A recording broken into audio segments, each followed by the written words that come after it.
ചിറ്റാറ്റുകരയിൽ ഗംഗാധരൻ്റെയും കൗസല്യയുടെയും മകനായി 1969 ഒക്ടോബർ 10 സലീമിൻ്റെ ജനനം. പേര് കേട്ടാൽ ഒരാളും ഇദ്ദേഹത്തിൻ്റെ മതം തിരിച്ചറിയരുത് എന്ന നിർബന്ധ ബുദ്ധിയിലാണ് അച്ഛൻ സലീം എന്ന് പേരിട്ടത്. സ്കൂളിൽ ചെന്നപ്പോൾ ഈ സലീം എന്നുള്ളത് മറ്റൊരു ജാതി പേരായി മാറുമോ എന്ന് സംശയിച്ചപ്പോൾ ഒരു അധ്യാപിക കുമാർ എന്ന പേര് കൂടി ഇണക്കി ചേർക്കുകയായിരുന്നു. മാലിങ്കര SNM കോളേജിലായിരുന്നു അദ്ദേഹം പ്രിഡിഗ്രി വിദ്യാഭ്യാസം നടത്തിയത്. അതിനുശേഷം സിനിമാ നടനാകണമെന്ന ഒറ്റ ആഗ്രഹം കൊണ്ട് അദ്ദേഹം എറണാകുളം മഹാരാജാസ് കോളേജിൽ ചേർന്നു. അന്നാണ് പ്രൊഫസർ ഓമനക്കുട്ടനെ പോലെയുള്ള ആളുകളൊക്കെ അവിടെ ഉണ്ടായിരുന്നത്. മാത്രമല്ല മഹാരാജാസ് കോളേജിൽ നിന്ന് കൂട്ടുകാരായിട്ടുള്ള ആളുകൾക്കൊപ്പം ചേർന്ന് മലയാള സിനിമയിൽ ഒരു ഇടം നേടുവാൻ വേണ്ടി അദ്ദേഹം സർവകലാശാല യുവജനോത്സവമൊക്കെ മത്സരിച്ചു. അങ്ങനെയാണ് MG യൂണിവേഴ്സിറ്റി കലോത്സവത്തിൽ മിമിക്രിക്ക് നിരന്തരമായി 3 തവണ 1ാം സ്ഥാനം ലഭിച്ചു.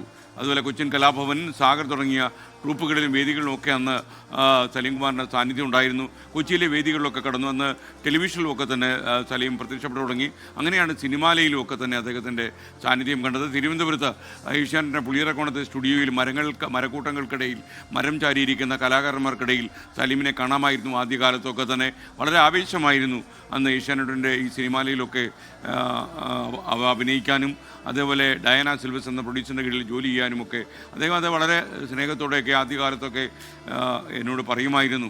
എന്തായാലും ഒരു മഹാനടൻ്റെ വിയോഗത്തിന് സ്വന്തം നാട് സാക്ഷ്യം വഹിക്കുകയാണ്. പരവൂരിൻ്റെ മണ്ണിൽ ഒരു കർഷക സാന്നിധ്യം ആയിരുന്നു സലീം കുമാർ. ഒരു മനുഷ്യസ്നേഹി, മണ്ണിൻ്റെ മണമുള്ള ഒരു മനുഷ്യസ്നേഹി, മനുഷ്യനെ തിരിച്ചറിയാൻ കഴിയുന്ന ഒരാൾ. സിനിമാ താരത്തിൻ്റെ പളവളപ്പുകളില്ലാതെ, പത്രാസും പളവളപ്പുമില്ലാതെ സാധാരണ മനുഷ്യർക്കിടയിൽ എപ്പോഴും സഞ്ചരിക്കാൻ കഴിഞ്ഞ സലീം കുമാർ, അദ്ദേഹത്തിൻ്റെ വിയോഗത്തിനാണ്, അദ്ദേഹത്തിൻ്റെ പൊതുദർശനത്തിനാണ് നമ്മളിപ്പോൾ സാക്ഷ്യം വഹിക്കുന്നത്. നൂറുകണക്കിന് നാട്ടുകാർ ഇപ്പോൾ അവിടേക്ക് എത്തിത്തുടങ്ങി. അദ്ദേഹത്തിൻ്റെ കുടുംബം അവിടെയുണ്ട്. ഒരുപക്ഷെ അവർക്ക് തീരാ കണ്ണീരായി കണ്ണീരോർമ്മയായി സലീം കുമാർ മാറി എന്നുള്ള യാഥാർത്ഥ്യത്തോട് പൊരുത്തപ്പെടാൻ പാടുപെടുന്ന കുടുംബം, സഹധർമ്മിണി അവിടെയുണ്ട്, മക്കൾ അവിടെയുണ്ട്. അപ്പോൾ എന്തായാലും സലീം കുമാറിനെ വളരെ അടുത്തറിഞ്ഞ നാട്ടുകാർ അവിടെ എത്തുകയാണ്. കണ്ണീരോർമ്മയായി മാറുന്ന ഈ മഹാനടന് അവസാന ഓർമ്മപ്പൂക്കൾ സമ്മാനിക്കാനായി ഒരുപാട് ആളുകൾ അവിടെ എത്തിക്കൊണ്ടിരിക്കുന്നു. ഈ തപ്ത നിമിഷങ്ങൾ, ഈ ദുഃഖാർദ്രമാകുന്ന നിമിഷങ്ങളിലൊക്കെ തന്നെ പാകമാക്കാൻ അദ്ദേഹത്തിൻ്റെ സുഹൃത്തുക്കൾ, ഗുരുനാഥന്മാർ, അയൽവാസികൾ, അദ്ദേഹത്തിനെ കണ്ട് കൊതി തീരാത്ത ആരാധകർ, ഇവരെല്ലാവരും അവിടേക്ക് എത്തിച്ചേരുകയാണ്. ഒരു ചെറുപ്പകാലത്തിൻ്റെ ഓർമ്മകൾ സമ്മാനിക്കുന്ന 50കളിൽ വിടവാങ്ങേണ്ടി വരുന്ന ഒരു മനുഷ്യൻ, ഒരുപക്ഷെ കാലത്തിന് മാത്രം പരാജയപ്പെടുത്താൻ കഴിയുന്ന ജീവിതം, അതൊക്കെ നമുക്ക് അനുഭവവേദ്യമാകുന്ന ഒരു നിമിഷമാണ് ഇത്.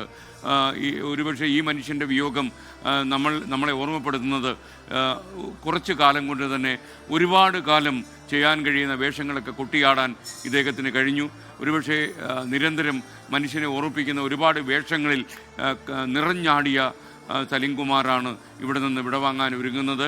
സർക്കാരിൻ്റെ പൂർണ്ണമായ ഔദ്യോഗിക ആദരവോടെയായിരിക്കും ഇന്ന് സലീം കുമാർ വിട ചൊല്ലുന്നത്. സ്വന്തം നാട്ടിൽ നിന്ന് വീട്ടുവളപ്പിലായിരിക്കും സംസ്കാരം. ഉച്ചതിരിഞ്ഞ് 3 മണിക്ക് നമുക്കൊപ്പം ഹാഷ്മി താജ് ഇബ്രാഹിം കൂടി ചേരുന്നു ഈ തപ്ത നിമിഷങ്ങൾ പ്രേക്ഷകരുമായി പങ്കുവയ്ക്കാൻ.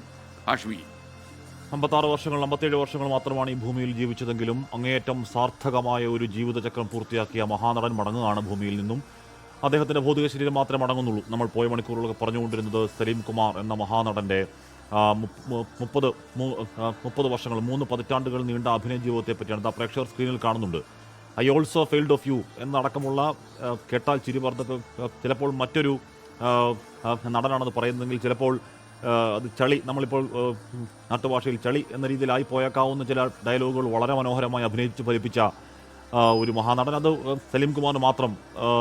Dancer Vikram, Michael Elias, Jackson Elias എന്നൊക്കെ പറയുന്ന ഡാൻസർ വിക്രം, അതൊക്കെ അദ്ദേഹത്തിൻ്റെ മരണ ദിവസമാണെങ്കിൽ കൂടി ഓർത്താൽ ചിരിക്കാതിരിക്കാൻ കഴിയുന്നില്ല. ഇത് നന്ദി മാത്രമേ ഉള്ളൂ അല്ലേ എന്ന മീശമാധവനിലെ ദിലീപിൻ്റെ തോളത്തോട് ചാരിക്കിടന്ന് പോക്കറ്റിലേക്ക് ഊതിക്കൊണ്ട് ചോദിക്കുന്ന ആ ഡയലോഗ് ആ സിനിമയ്ക്കകത്ത് തന്നെ എന്താണ് ഭയങ്കര അല്ല, കാണാൻ ലുക്കില്ലെന്നുള്ളൂ, ഭയങ്കര ബുദ്ധിയ എന്ന് പറയുന്നുണ്ട്. തിയേറ്ററിൽ പൊട്ടിച്ചിരി ഉണ്ടാക്കിയ ഒരു കഥാപാത്രമായിരുന്നു അത്. പൊട്ടിച്ചിരി ഉണ്ടാക്കുമ്പോഴും യഥാർത്ഥത്തിൽ മുകുന്ദനുണ്ണി എന്ന് പറയുന്ന ഒരു അഭിഭാഷകൻ്റെ ദൈന്യതയും അങ്ങേയറ്റത്തെ വല്ലാത്ത സങ്കടാവസ്ഥയൊക്കെ ഉണ്ട് ആ കഥാപാത്രത്തിനുണ്ട്. ആ ഡയലോഗിൽ കൂടി അതൊക്കെ ചിരിയിൽ കൂടിയാണെങ്കിൽ കൂടിയും ആ വേദന, ചെറിയൊരു കണ്ണീരിൻ്റെ അകമ്പടിയിൽ കൂടി മാത്രമേ നമുക്ക് ആ ഡയലോഗ് ഇപ്പോൾ ചിരിക്കാൻ പറ്റുള്ളൂ. അങ്ങനെയുള്ള എത്ര ഡയലോഗുകൾ.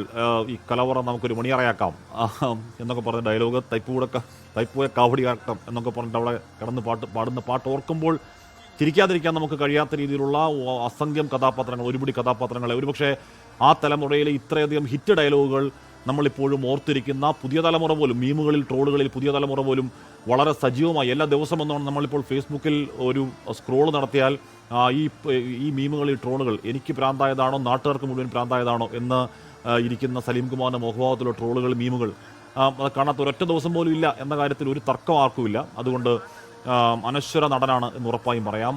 നവ്യ നായർ അങ്ങോട്ടേക്ക് എത്തിയിരിക്കുന്നു. അങ്ങനെ കൂടുതൽ പേർ പറവൂർ ടൗൺ ഹാളിലേക്ക് അവരുടെ പ്രിയപ്പെട്ട നടനെ ഒരു നോക്ക് കാണാൻ ഈ പറയുന്ന ഇവർക്കൊക്കെ ഇപ്പോൾ നവ്യ നായരാവട്ടെ, നമ്മൾ ഇന്നലെ മുതൽ സംസാരിക്കുന്ന അദ്ദേഹത്തെ ലാലാവട്ടെ, അദ്ദേഹം രമേഷ് പിഷാരടി ആവട്ടെ, അദ്ദേഹത്തെ ഓർക്കുന്നവരാവട്ടെ, അവർക്കൊക്കെ പറയാനുള്ളത് വ്യക്തിപരമായ അദ്ദേഹവുമായി വളരെ അടുപ്പമുള്ള വ്യക്തിപരമായ ഒരു ബന്ധത്തെപ്പറ്റി, വ്യക്തിപരമായ ഒരു നല്ല അനുഭവത്തെപ്പറ്റി എല്ലാവർക്കും പറയാനുണ്ട്. സൗഹൃദങ്ങൾ അങ്ങനെ കാത്തു സൂക്ഷിച്ച 3 പതിറ്റാണ്ടുകൾ അദ്ദേഹത്തിൻ്റെ അഭിനയ മേഖലയിൽ അങ്ങേയറ്റം ചലഞ്ചിങ് റോളുകൾ, അത്രയധികം തമാശകൾ ചെയ്തുകൊണ്ടിരിക്കുന്ന ഒരാളാണ്.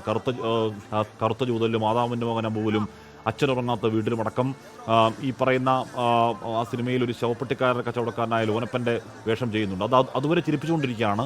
ഏറ്റവും ഒടുവിൽ സ്വന്തം മകൻ മരിക്കുന്നു എന്നറിയുമ്പോൾ അദ്ദേഹത്തെ ആ നടനുണ്ടാകുന്നൊരു ഭാവമാറ്റം, ചിരി മാറുന്നുണ്ട്. അദ്ദേഹത്തിൻ്റെ മുഖത്തെ ചിരി സ്ക്രീനിൽ മാറുന്നുണ്ട്. തിയേറ്ററിൽ അതുവരെ കണ്ടു ചിരിച്ചവരുടെ ചിരി മായുന്നുണ്ട്. ഒരു വിങ്ങൽ, ഒരു കണ്ണുനീര് എന്ന് പറഞ്ഞാൽ അത് അങ്ങേയറ്റം വളരെ പെട്ടെന്ന് അഭിനയ ശരീരം മാറുന്നുണ്ട്. അഭിനയ മുഹൂർത്തങ്ങൾ മാറുന്നുണ്ട്. അത് കൃത്യമായി തന്നെ അതേ വൈകാരികതയിൽ പ്രേക്ഷകരിലേക്ക് എത്തിക്കാൻ കഴിയുന്നുവെങ്കിൽ അദ്ദേഹം ഒരു മഹാനടനാണ്. അങ്ങനെ അദ്ദേഹത്തിൻ്റെ അഭിനയ ജീവിതം അങ്ങേയറ്റം പൂർണ്ണതയോടെ പൂർത്തിയാക്കി. അതുമാത്രമല്ല, ഏതെങ്കിലും തരത്തിൽ നിലപാടുകൾ അടിയറോ വെച്ച ഒരു വ്യക്തിത്വമല്ല, ആരെയും പേടിച്ച വ്യക്തിത്വമല്ല, ആരെയും ഭയന്ന് ഏതെങ്കിലും നിലപാടുകൾ പറയേണ്ടതില്ല എന്ന് തീരുമാനിച്ച് മിണ്ടാതിരുന്ന ആളല്ല. എല്ലാം തുറന്നു പറഞ്ഞ ആളാണ്, തുറന്നു പറഞ്ഞ ആൾ. സമൂഹത്തിന് നന്മയ്ക്ക് വേണ്ടി തന്നെയായിരുന്നു അക്കാര്യങ്ങൾ. അദ്ദേഹത്തിൻ്റെ രാഷ്ട്രീയ വിശ്വാസം അത് അദ്ദേഹത്തിൻ്റെ ശരികളായിരുന്നു. ആ ശരികൾ തുറന്നു പറയാൻ ഭയക്കാത്ത ഒരാളായിരുന്നു സലീം കുമാർ. ഏതെങ്കിലും തരത്തിൽ കോക്കസുകളുടെയോ ക്ലിക്കുകളുടെയോ ഭാഗമാകാത്ത, അങ്ങനെ ആർക്കും ഒരു ഉപദ്രവവും ഉണ്ടാവാത്ത, എല്ലാവരെയും ചിരിപ്പിച്ച ഒരു മനുഷ്യൻ അദ്ദേഹത്തിൻ്റെ ജീവിത പൂർണ്ണതയിൽ പൂർത്തിയാക്കി. അദ്ദേഹം മടങ്ങുകയാണ്. ടൗൺ ഹാളിൽ നിന്ന് ദൃശ്യങ്ങൾ പ്രേക്ഷകർ കാണുന്നു. ടൗൺ ഹാളിലേക്ക് 100 കണക്കിന് ആളുകൾ അങ്ങോട്ടേക്ക് അവരുടെ പ്രിയപ്പെട്ട നടനെ കാണാൻ അങ്ങോട്ടേക്ക് ഒഴുകിയെത്തുന്നു. ഈ പറയുന്ന പോലെ 4 മണി 1 മണി വരെയാണ് പൊതുദർശനം. പക്ഷേ എനിക്ക് തോന്നുന്നില്ല ആ സമയക്ലിപ്ത അവിടെ പാലിക്കാൻ കഴിയും എന്ന് തോന്നുന്നില്ല. കാര്യം അത്രയധികം ആളുകൾ പെരുമഴയെ അതിജീവിച്ച്, എറണാകുളത്താണെങ്കിൽ ഇന്ന് പെരുമഴയാണ്. അദ്ദേഹത്തിൻ്റെ ഭൗതിക ശരീരം ഇങ്ങോട്ടേക്ക് ടൗൺ ഹാളിലേക്ക് കൊണ്ടുവരുന്ന ആ ദൃശ്യങ്ങളൊക്കെ ഇന്ന് നമ്മുടെ മനസ്സിൽ അനുഭവിക്കുന്ന വേദനയുടെ നേർക്കാഴ്ചയായി മാറുന്നുണ്ട് ആ മഴ. ആ മഴയിലെ ആംബുലൻസ് മുന്നോട്ട് നീങ്ങുന്നു. ഈ ദിവസത്തിൻ്റെ വേദനയുടെ നേർക്കാഴ്ചയാവുന്നുണ്ട് ആ ദൃശ്യങ്ങൾ. അവിടെ നിന്ന് ഇങ്ങോട്ടേക്ക് എത്തി. പെരുമഴയിലും അദ്ദേഹത്തെ കാണാൻ ടൗൺ ഹാളിലേക്ക് ഒരുപാട് പേർ അങ്ങോട്ടേക്ക് എത്തുന്നു. ഈ ടൗൺ ഹാൾ എന്ന് പറയുന്നത് സലീം കുമാറിൻ്റെയും വ്യക്തിജീവിതത്തിൽ ഒരുപാട് പരിപാടികൾക്കൊക്കെ പങ്കെടുത്ത ഒരുപാട് ഓർമ്മകളുള്ള ടൗൺ ഹാളാണ്. അവിടെയാണ് ആ നടൻ ചേതനയേറ്റ് അവിടെ വിശ്രമിക്കുന്നു. ഇപ്പോൾ എല്ലാവരും അങ്ങോട്ടേക്ക് എത്തിച്ചേരുന്നു അദ്ദേഹത്തെ ഒരു നോക്ക് കാണാൻ. രമേഷ് പിഷാരടി MLA അടക്കമുള്ളവർ അവിടെയുണ്ട്.